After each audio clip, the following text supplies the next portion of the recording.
to today's literal questions.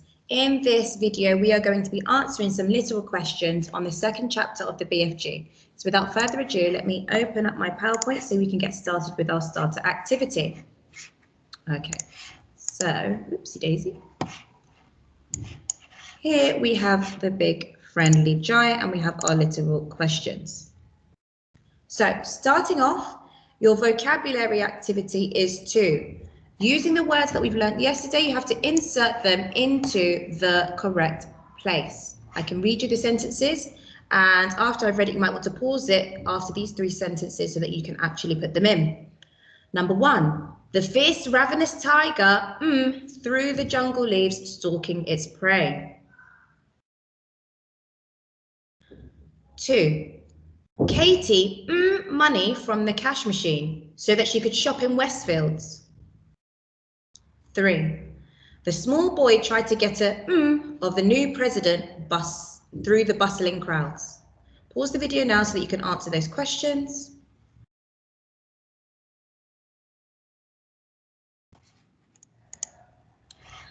Question number 4, Bertie's dog was as he took him for a walk in the freezing cold snow.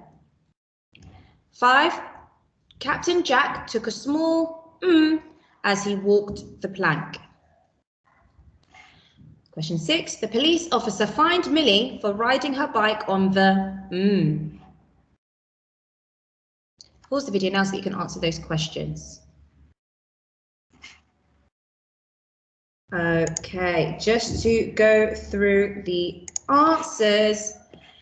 The fierce ravenous tiger peered. So you actually have to add ed onto this one. So peered through the jungle leaves stalking its prey. Number 2, Katie withdrew. So withdrew money from the cash machine so that she could shop in Westfields. Question 3, the small boy tried to get a glimpse, because remember a glimpse is a small brief look of the new president through the bustling clouds. Question 4, Bertie's dog was trembling. So I'm just going to do trembling. Your writing will obviously be a lot neater than mine, just because I'm using the mouse. Trembling as he took him for a walk in the freezing cold snow. 5, Captain Jack took a small pace, which is one single step, as he walked the plank. And the last one, question 6, the police officer fined Millie for riding her bike on the pavement. Hopefully you got all of those correct. Okay, moving on, we are going to be answering literal questions. Literal questions require you to read the text to find the answer, and the answers are explicitly stated in the text. So the text is really important for you to find the answer today. Your steps to success are to underline the keywords in the question, find those same keywords in the text and underline, and then finally answer the questions in full sentences. It's really important. I want to be seeing full sentences and continuing on the quality that you would be doing in school. So what I'm going to do is I'm going to read this next extract using my laser pen. You can follow it at home. I'm going to be pausing at certain bits and getting you to read. Okay, and this will really encourage you to read out loud. If you would like to read the whole thing by yourself, you're more than welcome to do so. Okay, make sure you're following it with me. When I say join in, join in. Make sure you're also reading with expression. Okay, and that means sometimes your voice is going to vary in tone. Sometimes it might have a higher tone, sometimes it might have a lower tone. Sometimes it might be louder, and other times you might want to go quiet, depending on what you're reading. Okay, so make sure you use expression when you're reading. This is chapter 2 called Who. It wasn't a human, it couldn't be. It was 4 times as tall as the tallest human. It was so tall, its head was higher than the upstairs window of the houses. Sophie opened her mouth to scream, but no sound came out. Her throat, like her whole body, was frozen with fright. Can you join in with me in this bit? This was the witching hour, all right. The tall black figure was coming her way. It was keeping very close to the houses across the street, hiding in the shadowy places where there was no moonlight. Still reading together. On and on it came, nearer and nearer, but it was moving in spurts. It would stop, then it would move on. Then it would stop again. But what on earth was it doing? I'm going to read this next section by myself. Aha! Sophie could see now what it was up to. It was stopping in front of each house. It would stop and peer into the upstairs window of each house in the street. It actually had to bend down to peer into the upstairs window. That's how tall it was. It would stop and peer in. Then it would slide onto the next house and stop again and peer in, and so on all along the street. Reading it all together now. It was much closer now, and Sophie could see it more clearly. Looking at it carefully, she decided it had to be some kind of person. Obviously, it was not a human, but it was definitely a person. A giant person, perhaps. My turn. Sophie stared hard across the misty moonlit street. The giant, if that was what he was wearing a long black cloak. In one hand, he was holding what looked like a very long, thin trumpet. And I want you to turn to page 5. I want you to read this part by yourself. So I'm just going to highlight on page 5. I want you to read here all the way to the end by yourself, and you can play the video once you've read that again. Fantastic. Well done for reading that section by yourself. Okay, let's move on to the next bit. The giant was peering through the window into the room where Michael and Jane Gucci were sleeping. Hopefully you spotted the word peering. From across the street, Sophie watched and held her breath. Altogether, she saw the giant step back a pace and put the suitcase down on the pavement. He bent over and opened the suitcase. He took something out of it. It looked like a glass jar, one of those square ones with the screw top. He unscrewed the top of the jar and poured what was into the end of the long trumpet thing. Read this next bit by yourself. Okay, so I'm just going to highlight where I want you to read by yourself. I want you to read from here all the way to here. Can you read that section by yourself? And play the video once you've done that. Fantastic, well done. Let's read this next bit all together from No Noise.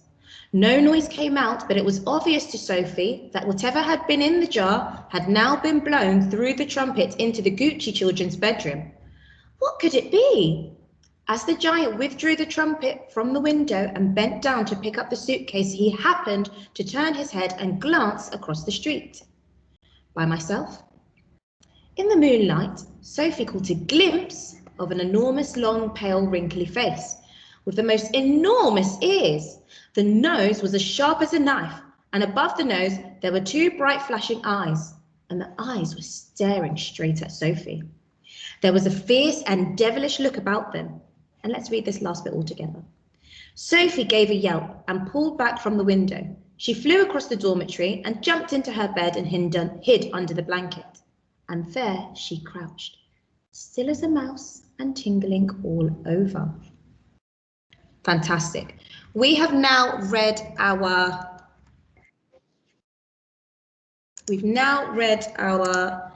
text for this week, and what I'm going to do now is model exactly how I want you to answer these literal questions. It's really important that we answer them in full sentences. So I'm going to model some, and then you're going to help me with the second one. Okay, so let's just open that up. Fantastic. Okay. Ooh, let's unzoom. So here I have some literal questions. I'm going to read the first question. I'm going to follow my steps to success to help me answer it. Okay, the first step says underline the keywords in the question. So I'm going to read the question and underline any keywords. The question says, what was the giant doing to the homes on the street? And I can find this on page 4. So I'm just going to put page 4 here, and same for this one.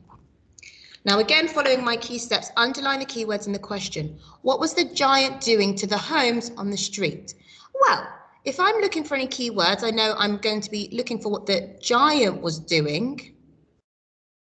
And I'm specifically looking for what the giant was doing to the homes on the street. Okay, so now I'm looking for these keywords: giant, homes, street. And I know homes, there might be a synonym for houses, so I could also be looking for the word houses. It's important that you use that information because it might come in handy later on. So I followed the first step and I've underlined the keywords in the question. Now I've got to find those same keywords in the text and underline them. If you haven't printed it out, that's fine. What you need to do is just go back to the text and just find those same keywords with your finger, okay, and use that as a way of highlighting it. So I'm looking for giant, doing, homes, streets. So I'm going to quickly skim read and look for it. Okay, she's talking about something here. What on earth was it doing? Okay, so I know something was doing, and it's Sophie's talking, so she must be talking about what the giant was doing. Aha, Sophie could see now what it was up to. So this is giving me a clue now, and here's the answer. It was stopping in front of each house. It would stop and peer into the upstairs window of each house in the street. So to answer the question now, because now I've found the same keywords and underlined them, I'm going to answer my question in a full sentence. Now, to answer a question in a full sentence, I've got to use the same words from the text, from the question. If the question says, what was the giant doing to the homes on the street? I'm going to say, the giant was, I'm going to say what it was doing. The giant was peering in the upstairs window of each house on the street. And that is my full sentence. I've used evidence from the text to answer it, and I'm going to answer it in a full sentence. So, what was the giant doing to the homes on the street? I'm going to start by saying the giant. I'm using my neatest joined up handwriting. The giant needs a capital letter because it is a proper noun. It's the name of a character from the story. The giant was peering, and I remember peering is one of my vocabulary words, which means to concentrate, to stare at something with great concentration. So the giant was peering. I'm going to go back here. What does it say? The giant was peering through the upstairs windows of, and I'm just going to say the homes on the street. The homes on the, make my T a bit taller, street. Remember to do your neatest joined up handwriting and a full stop at the end of my sentence. I'm just going to read that back to make sure it makes sense. The giant was peering through the upstairs windows of the homes on the street. Fantastic. We're going to do this next one together. This is a we question, so we're doing it together, and it says, what was the giant holding? And I can find this on page 4. Following my steps, what's my first step? What do I have to do first? That's right, I've got to underline the key words. So giant and holding. I'm looking for what the giant was holding. Now I've got to go into step number 2 and find those same keywords in the text and underline. So, and that's on page 4. I'm just going to skim read to see if I can find giant and holding. Okay, I found giant here, but it doesn't talk about what it was holding yet. So I'm going to keep reading. Found giant again, and this is what it was wearing, but not what it was holding. It was wearing a long black coat. In one hand, he was holding, holding. So I found giant holding, and let's see what he was holding. What looked like a very long, thin trumpet. Fantastic, I found my answer. Now what I want you to do is pause this video and figure out how I can turn this answer into a full sentence. Pause the video now so that you can do that. Okay, hopefully you've come up with the answer. Looking at the question, it says, what was the giant holding? I'm going to start off with the giant, what the giant was doing. So the giant was holding. So that's how I'm going to start my sentence. So I'm going to say, I'm just going to move this up here now because I'm answering my sentence. I'm going to start the giant was holding, and I'm going to go back to the text. What was the giant holding? What looked like a very long thin trumpet. The giant was holding what looked like a very thin trumpet.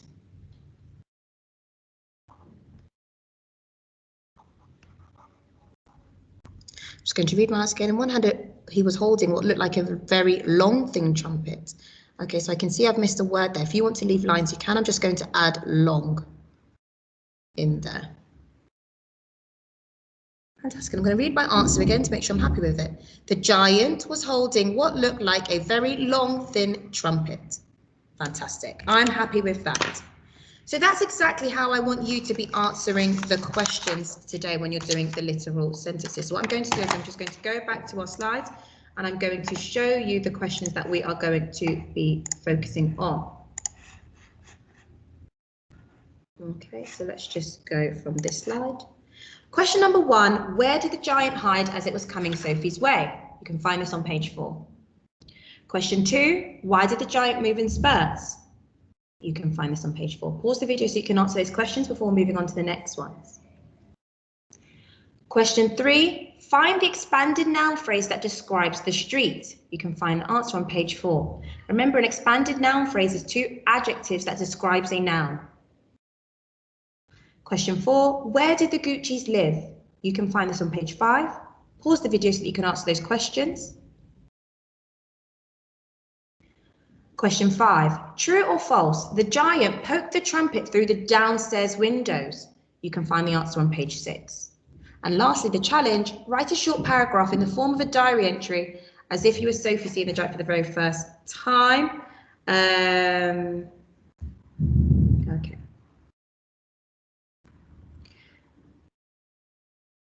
Fantastic. Right. Now, hopefully you've done that. We're going to go through the answers now. And the answers I have also done in full sentences, and I hope you've done the same at home. Where did the giant hide as it was coming Sophie's way? The giant hid in the shadowy places where there was no moonlight. Question 2, why did the giant move in spurts? The giant was moving in spurts to stop in front of each house. Question 3, find the expanded noun phrase that describes the street. The expanded noun phrase that describes the street was misty, moonlit street. Question 4, where did the Guccis live? The Guccis lived on the top of the Green Grocers in the middle of the high street. Now, I don't know why Green Grocers has a capital. That should be lowercase and lowercase. I'm just going to make that lowercase. True or false? The giant poked the trumpet through the downstairs window. False. The giant poked the trumpet through the upstairs window. And if you did do the challenge, then you can also show me that. Fantastic. You've reached the end of the video now. Well done for answering those questions. Make sure you submit those onto Seesaw so that your teachers can mark that and see what you've done. That is it for now. I was about to say something different now. I was going to say, make sure you check your answers first before uploading it onto Seesaw. That's it for now. See you in the next video.